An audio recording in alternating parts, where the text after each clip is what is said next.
Phone কাই নাও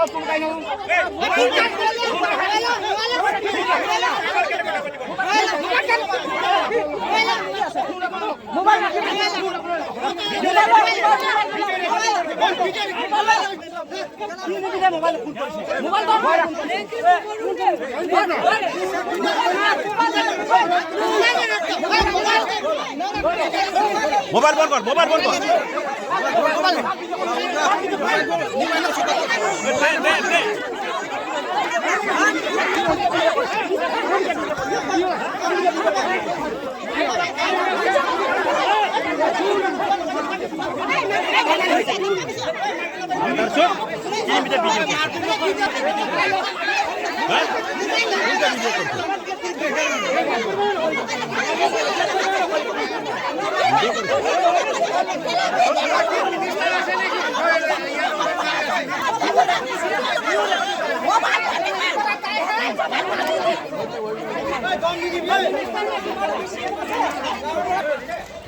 ককাই নামটো কি আছে আপোনাৰ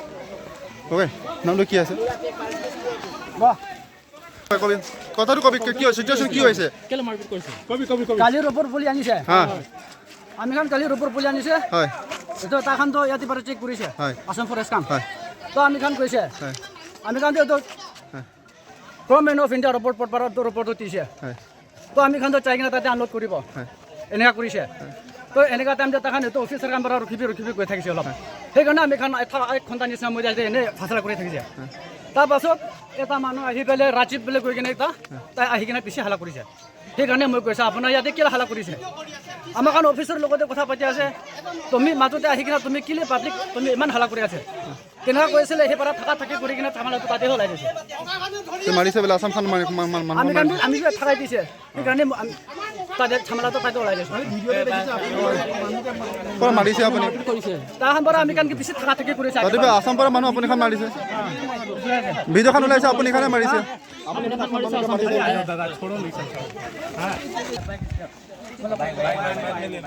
बाइक बाद मोबाइल मिला ना आपको মই এটা হিমন্ত ছাৰক অনুৰোধ কৰিছোঁ ছাৰ আপুনি কথাটো ভালকৈ শুনক আমি আজিলৈকে কাকো অত্যাচাৰ কৰা নাই নগাক উপদ্ৰৱ কৰা নাই মিয়াক উপদ্ৰৱ কৰা নাই মিয়াক বেয়া ভবা নাই এইটো নগাক বেয়া ভবা নাই ইহঁতে কেলে আমাৰ ওপৰত ইহঁতে জগৰীয়া বিচাৰি কালি কাজিয়া লাগিব বিচাৰিছে কালি নগাই গাড়ী 3খন 4খন ডাঙৰ গাড়ী আহি কেনা আমাৰ গাঁৱৰ মানুহ এজন মুখ্য মানুহ বুজাইছে কিহৰ কাৰণে কাজিয়া তহঁতি লাগিছ নালাগিবি এনেকে ক'বলৈ যাওঁতে আমাৰ মানুহখিনিক এনেকে ঠেলিছে ঘটিয়াই মাৰিছে কেলে মাৰিব লাগে কেলে নগাখিনি তেনেকে উৎপাত কৰিব লাগে এইকাৰণে হিমন্ত ছাৰক অনুৰোধ কৰিছোঁ যে তেনেকে হ'ব নালাগে আপোনালোকে আমাদা কৰি দিব লাগিব প্ৰশাসনৰ লোক আছিলে নাই প্ৰশাসনৰ লোক আছিলে নাই প্ৰশাসন আছিলে প্ৰশাসন থাকিও কেলে ইহঁতে কি কৰি চাই আছিলে এইটো আমি অনুৰোধ কৰিছোঁ প্ৰশাসন আপোনালোকে কিহৰ কাৰণে ইয়াত ৰাখিছে এইটো আমি অনুৰোধ কৰিছোঁ কিহৰ কাৰণে ৰাখিছে মানুহ কাজিয়া কৰিও জাগৰা কৰিও ইয়াত যে একো এটা আমাদা কৰিব নোৱাৰিলে কালি যে মানুহজনক ঠেলিবলৈ দিলে মাৰিবলৈ দিলে কিহৰ কাৰণে দিলে কিহৰ কাৰণে প্ৰশাসন ইয়াত দিলে এইকাৰণে আমাৰ এতিয়া প্ৰশাসন কেইটালৈকে থাকে 4টা বজালৈকে থাকে তাৰপিছত গুচি যায় এতিয়া ৰাতিও থাকিব লাগিব অনুৰোধ কৰিছোঁ আসাম পুলিচৰ সন্মুখত আপোনালোকৰ মানুহক মাৰধৰ কৰিছিলে মাৰপিট ঘটিয়া কৰিছে ইয়াত আছিলে আছিলে আমাৰ মানুহে বুজাইছে কিন্তু আমাৰ কথা মান্তি হোৱা নাই ইহঁতি চিধা আহি প্ৰশাসন থাকিও কেলে কাজিয়াখন এতিয়াও আমি যে আমাৰ গোটেই ৰাজ্যখন কালি এনেকে অত্যাচাৰ হোৱাৰ কাৰণে আমি গোটেই ৰাইজে আজি ওলাই আহিছোঁ ওলাই আহি আজি আমি প্ৰচেছন কৰিছোঁ প্ৰচেছন কৰা টাইমত এই কালি যে যিজন উপদ্ৰৱ পৰিছিলে 2জন মানুহ এই গাড়ীত আহি আছে মটৰচাইকেলত আহি থাকোঁতে আমি কৈছোঁ যে ৰখা গাড়ীখন নৰখাই মানে হিমতত যাব বিচাৰিছে এইকাৰণে আমি ধৰি কৰি কিবা কৰিছোঁ মানুহজনক ধৰিছোঁ আমি ছাৰ কথাটো এনেকুৱা হৈছে যিহেতু কালি প্ৰায় 7টামান বজাত ইয়াত মানে কেইবাখনো গাড়ী আমি আমাৰ নেঘেৰিবিল মিচিং গাঁৱৰ শেষত মানে আমাৰ ইয়াত গেট এখন আছে সেই গেটখনত মানে প্ৰায় 6-7খনমান গাড়ী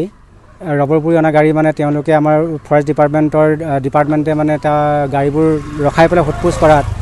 তেওঁলোকে অকণমান দেৰি হোৱাৰ পাছত তেওঁলোকে নাগা আমাৰ ওচৰৰে মানে লুঙাইম বস্তিৰ কিছু নগা আহি পেলানি তেওঁলোকে মানে তেওঁলোকৰ লগত আমাৰ ফৰেষ্ট ডিপাৰ্টমেণ্টৰ গাৰ্ডবোৰৰ লগত মানে বিভিন্ন ধৰণৰ মানে মিছবিহেভ কৰি আছে আৰু তেনেকৈ প্ৰায় আধা ঘণ্টামানৰ সময়লৈকে তেওঁলোকে মানে তেনেকুৱা মিছবিহেভ মানে বহুত ধৰণৰ মানে গালি গালাজৰ পৰা আদি কৰি মানে আমাৰ ফৰেষ্ট ডিপাৰ্টমেণ্টক দি পেলাই তেওঁলোকে কিহৰ কাৰণে গাড়ী ৰখাব, ইয়াৰ কাৰ স্বত্ব অধিকাৰ আছে, আমাৰ বস্তু আমি লৈ যাম, তেনেকুৱা এটা ধৰণৰ মানে কথা কৈ মানে তেওঁলোকে মানে ইয়াত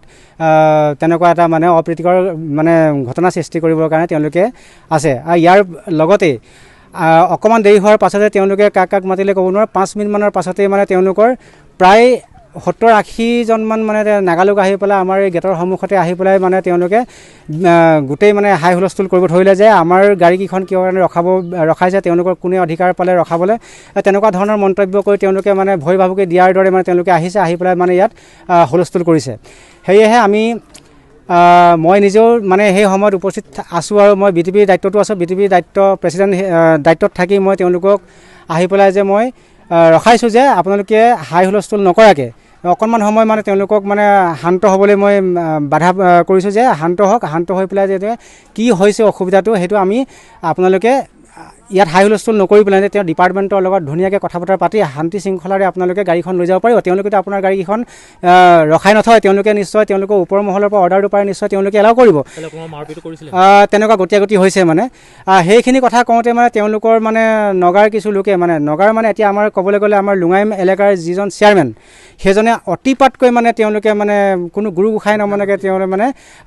কথাবোৰ কৈছে, অশ্লীল বাক্যও মানে কিছু কথা কৈছে আৰু তেনেকুৱাত মানে গতিয়াগতি কৰিছে। আৰু তেনেকুৱাত আমাৰ প্ৰায় সংখ্যক মানে আমাৰ এতিয়া আপোনালোকে সকলোৱে জানে যে আমাৰ ভাদমহীয়া ভদিয়াপাত চলি থাকে, সকলো ৰাইজে মানে ভাদ মাহৰ কাৰণে নামঘৰত মানে সকলোৱে যায়। সেই সময়ত আমাৰ প্ৰায় কিছু কম সংখ্যক ইয়াত থকাৰ কাৰণে এনেকুৱা এটা উত্তেজনা পৰিৱেশ মানে সৃষ্টি নহ'ল। যদি আমাৰ ৰাইজে যদি ভাদ মাহৰ যদি নামঘৰলৈ নোযোৱাকৈ যদি ইয়াতে যদি উপস্থিত থকা হ'লে হয়তো ইয়াত মানে বহুত ডাঙৰ এটা সমস্যাৰ সৃষ্টি হ'লহেঁতেন। সেই গতিকে আমি তেওঁলোকক এটা কথাই জনাব বিচাৰিছোঁ যে তেওঁলোকে নাগালেণ্ডৰ আজি আমি ইয়াত হাবি ভঙাৰ দিনৰ পৰা আমাৰ মিচিং মানুহসকলে নগাৰ লগত মানে ভাই ককাই হিচাপে আমি ইয়াত সৰুৰ পৰা ডাঙৰ দীঘল হ'লোঁ, আজিলৈকে তেনেকুৱা এটা মানে অপ্ৰীতিকৰ পৰিৱেশ সৃষ্টি হোৱা নাই। কিন্তু আজি যোৱা ৰাতি ছাডেনলি এনেকুৱা এটা পৰিৱেশ সৃষ্টি কৰিবলৈ অহাত তেওঁলোকৰ আমি এটা বৰ ডাঙৰ চিন্তাত পৰিছোঁ। কাৰণ তেওঁলোকে এটা হেৰি কৰিছে, কাৰণ তেওঁলোকৰ নে কিবা এটা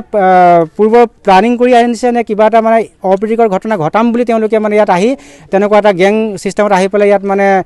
হুলস্থুলৰ পৰিৱেশ সৃষ্টি কৰিছে। সেইখিনি আমি খুব ভাবিবলগীয়া হৈছে। আমি সেই গতিকে আজি যোৱা ৰাতিৰ সেই সমস্যাটোৰ কাৰণে আজি গোটেই গাঁৱৰ ৰাইজে একত্ৰিত হৈ আজি এনেকুৱা এটা সৃষ্টি হৈছে যে ইয়াত আমাৰ নাগালেণ্ডৰ কিছু মানে অহা যোৱা ইয়াত বন্ধ কৰিছে, তেওঁলোকৰ মানে গাড়ী মটৰ অহা যোৱা এতিয়া বন্ধ কৰাৰ পৰিলক্ষিত হৈছে। কাৰণ এই সমস্যাটো আমাক লুঙাইম আৰু মিকৰাং গাঁৱৰ যিসকল লোকে কালি ইয়াত উপস্থিত হৈ পেলাই এই পৰিৱেশটো সৃষ্টি কৰিব লৈছিলে সেইসকল ব্যক্তি আহি পেলাই যদি ইয়াত সুমীমাংসা যদি কৰিবলৈ নাহে তেতিয়াহ'লে আমাৰ গাঁওবাসী ৰাইজৰ হাত সাৱটি আমি ৰৈ নাথাকোঁ। তেওঁলোকে যদি এনেকুৱা এটা অপ্ৰীতিকৰ ঘটনা সৃষ্টি কৰিব বিচাৰিছে তেতিয়া আমি ইয়াত ক্ষান্তৰে ৰৈ নাথাকোঁ বুলি আমি ইয়াৰ পৰাই সকীয়নি তেওঁলোককো প্ৰদান কৰিছোঁ।